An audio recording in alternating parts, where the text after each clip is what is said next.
Welcome to current affairs with Amit Shukla. તો વર્તમાનમાં ચર્ચા એમ બની કે ભાઈ પટના હાઈકોર્ટનો એક ઐતિહાસિક ચુકાદો ચર્ચામાં છે। ચર્ચામાં એટલા માટે છે કે એક વ્યક્તિને 5 દિવસની ગેરકાયદેસર અટકાયત માટે પટના હાઈકોર્ટે વળતરનો આદેશ આપ્યો છે કે ભાઈ આ 5 દિવસ ગેરકાયદેસર અટકાયત માટે 2 લાખના વળતરનો આદેશ આપ્યો છે ને જે 1 મહિનાની અંદર ઠીક છે ને કે ભાઈ ચૂકવવું પડશે।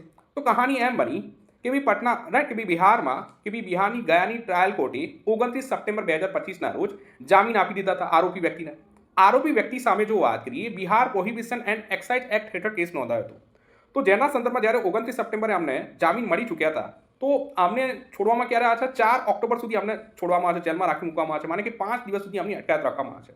તો જ્યારે પટના હાઈકોર્ટમાં કેસ ગયો તો ભાઈ કોર્ટે કીધું કે અમે બંધારણીય અદાલત હોવાના કારણે આંખો બંધ કરીને તો દેખી નહીં શકે રાઈટ કે ભાઈ અમારે જો વાત કરી બંધારણની જે જો બંધારણને દેખો છો તો ભાઈ આર્ટિકલ 21 રાઈટ કે જે જીવન અને વ્યક્તિગત સ્વતંત્રતાના અધિકારોના ઉલ્લંઘનની આ સ્પષ્ટ ઘટના છે અને કોર્ટે એ બી સ્પષ્ટ કર્યું કે ભાઈ જામીન મળ્યા બાદ કોઈ પણ વ્યક્તિને જેલમાં રાખવું એ બંધારણીય ઉલ્લંઘન છે, ઠીક છે ને।